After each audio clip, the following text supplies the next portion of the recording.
So they It was just only- wanted to like flip it as soon as possible, and they were like, "Oh wow, this is actually kind of holding us up, and it's getting So what actually happens is these real estate companies, they will purchase foreclosed homes, sit on them vacant for they will be vacant for years. Oh, wow. And they will kind of wait until more renovations start to happen in that area. Appreciation will start to set in on the value of the home through the land valuation process. And so they will just wait and hold off on making those additional investments, which is, expenditures coming out of their own funding for however long it takes to kind of let the market start to have an impact on the overall value of the land before they'll start making those investments into the property. And then they'll update the property, which will also increase the value of the home that they can then resale or rent out at a higher rate than they would if they left it barren and, ill-maintained. It's so hard not to get like fucking still, mad like- right now. I just want to They're go, like- scum! Fucking Bring scum! me the market. Show me the Show it market. us. Bring Show it Sophie the here market. and show us the market. Where is it? Yes. So No, that's I mean, interesting, it's and like that can. I was gonna say, just like even when it's empty, they're still stacking equity, and they're still, they're still making money off these empty properties and everything like that. And it's like, which is, I don't. It's like that's just so mind blowing. It's like there's And so that's much, a huge- so many ways they're making money from this. It's like it's just like, I mean, we get it over here down in New Zealand, the way that the real estate market, like the whole thing is it's just a way for people to print money, basically. It's like people are dropping investments and like everything else and just getting into just buying land. There's like even like you'll see buses go by where it'll be like, get into land banking today and all this kind of shit like that, and it's like fucking disgusting. It's a lucrative asset class. There's a lot of money to be made in private property investment or investing in a real estate investment trust, which is what I would assume would be similar to a land bank. A land bank is whenever you help invest in the purchase of land for the purposes of building new housing. For example, we have a lot of those practices here with private equity firms on Wall Street or institutional investors going in with construction companies or developers to begin the process of building new housing. So they're kind of like spreading the risk between multiple shareholders. All right, real quick. We need to take a moment because Amy came in here fucking guns blazing with all this information, but I feel like if a lot of people here don't know who Amy is, and I want to make sure we take a moment to introduce Amy properly. And also, while we have a moment, also I haven't interrupted everyone. Can chat smile? Can everyone in the panel smile? Everyone chat and smile because we're going to take a screenshot and put it on our Twitter and make sure everyone, if you want to be on TV, you want to see yourself in the tweet chat, now's your time to look smiley. Here you go. Okay, everyone, smile. Okay, we got it. Okay, Muel, terrifying. Wow, rude. Amy, where can people find you? Twitch.tv/AmyeC3, AmyeC3. I have housing news with AmyeC3 on YouTube. Getting ready to start a new podcast. Don't want to go into the details of that too much, but it's just a project that I have coming down the pike.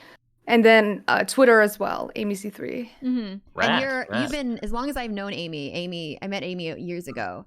One of the few people that I've been able to touch grass with. So it's like a rare thing, and I want to make sure everyone understands. Amy and I have both touched grass together at the same time. Amy's much fun, yeah. Yeah, Amy's great. Oh, Amy's been advocating for unhoused people for as long as I've known her. Has provided such incredible like education to me and others. Has really been like the person that I direct my community to whenever they have like questions about this stuff. And Amy has helped a few of my chatters like resist evictions by making because she knows the system so well that she's able to like give them the resources that they need to be able to like stay housed. So I just want to personally make sure that everyone understands how very cool and based Amy is, and please subscribe and give her your money, etc., etc. Yep. And that sounds like a great, cool base thing to do. Very cool, yes, extremely base and cool to give your money to Amy. Yes. Not cringe, thank you. I can't promise that I'm not cringe sometimes, but I try to limit the cringe as much as possible. Like I try whenever you're being like, whenever someone is being like really just earnest and genuine, there's always gonna be a little bit of cringe. Yeah, you need to overcome the cringe. But like, yeah, cringe is the mind killer, right? Soph, you said that, I think. That's it. It's fear of cringe is the mind killer. Amy, right. You were just talking about like real estate investment and land investment. And I just wanted to like comment quickly, like, you know, these are the direct forces that led to the 2008 financial crash. Like, not to leave these things as if they're like, wow, just the market doing what it does, and a bunch of Wall Street guys make money, and that's all that ever happens. Sometimes it leads to everyone being homeless and in poverty and being kicked out on the streets, and a massive crash of again, bring me the economy, show me the economy. You can't. It's not a real thing. But I just wanted to highlight that, right? 2008 was probably one of the worst predatory investment schemes that we have ever seen in this country. It was facilitated through the government because of the deregulations that had been occurring in the banking industry for so long, starting with Dwight D. Eisenhower even, and creating this new way from which you could make money through the stock market that led to the stock and bond trading program that became the mortgage-backed securities market. And all of this happened because of Bill Clinton's HUD program to give more people, and honestly, through HUD's implementation of programs to help low-income first-time homebuyers have access to the mortgage market, they created this whole entire system where banks just took advantage of the fact that FHA loans, you know, backed by the governments, they were almost immediately bought by these larger investment banks. And through offering those subprime mortgages that were issued predominantly to non-white first-time homebuyers and immigrants, investment banks were able to collect those mortgages, bundle them as mortgage-backed securities, tranche them by risk, sell them on Wall Street, and then almost instantaneously, when all of the subprime mortgages with that adjustable interest rate kicked in, where no one could afford their mortgages, all of those massive foreclosures happened. And guess what? A lot of those loans that were kind of bundled with FHA-backed loans, they had to be covered by the federal government. Yes. And that's the reason why the federal government was like, we're just going to have to, well, partly the reason why the federal government was like, we're just going to have to, you know, cover the entire cost of these mortgages going into default. And all of that bailout money, it didn't just go to commercial banks through TARP that covered the toxic asset losses from the banks, you know, having all of those foreclosures, but all of the investment banks like Wells Fargo, Merrill Lynch, Morgan Stanley Morgan. I never know. I always say the wrong word. Morgan Stanley. Morgan. It's like, is it Stanley Morgan or Morgan Stanley? Because it's JP they Morgan. Are the ones. Yeah. Gets messed up. Yeah. Go ahead. And so, like, those banks played a crucial role in creating additional subprime mortgage markets through the asset-backed collateralized debt obligation like market, and nobody got in trouble for how predatory this was and how it led to 10 million foreclosures between 2007 and 2014. 10 million people lost their homes.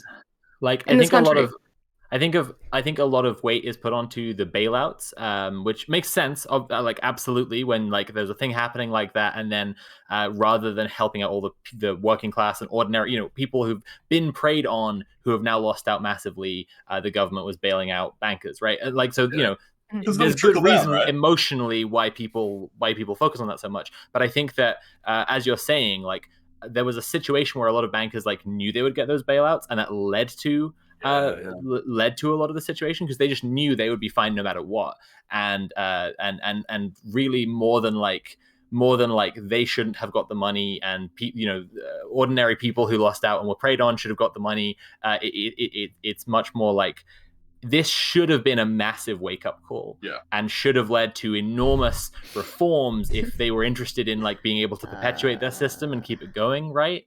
And instead they did nothing. In fact, they made the situation worse. I'm saying this because I'm trying to link it back to like what we should say on this show all the time, that the state has made massive resistance and illegal non-compliance and revolution, right, inevitable by their actions. Like, the stuff that America's done isn't unique. It's what capitalist countries are doing all over the world. And it's happening down here as well. don't exactly, if you don't learn from the massive crises that you have, then you don't, then you're not going to keep your system going, because the crises will get worse. Yeah, but I think it's like the thing where like they do learn. They just learn the ways to like the people down here in New Zealand, they like the investors learn from the ways that like things happen in the States and shit. And we're seeing like pretty similar situations emerge down here, where it's like and everyone sees it coming, and like even the like we talk about it in the newspapers and everything like this, but it's just like it's like the train's on the track and it's like coming, and like everyone's like, we're gonna go off the tracks, like the tracks just stop, or like we're gonna go off a cliff or something like that, and everyone, and the engineer just like looks back at us and just gives us a thumbs up. Wait, are you saying, Tim, that there's not enough infrastructure for all this unsustainable growth? I know, right?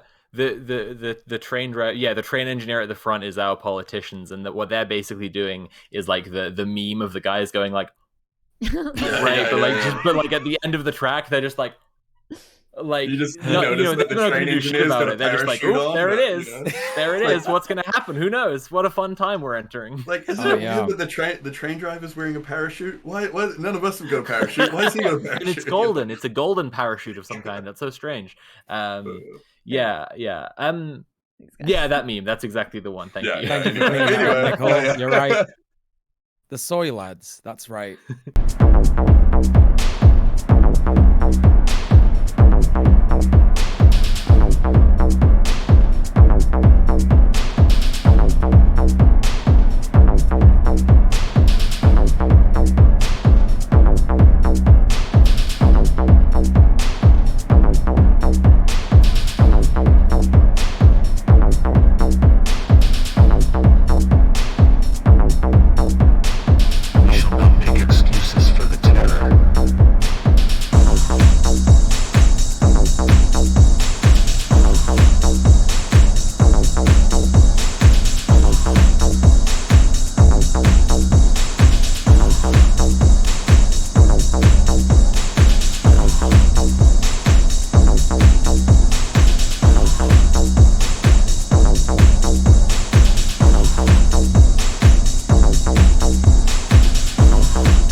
And as you will soon find out, you cannot defeat an enemy that you cannot see.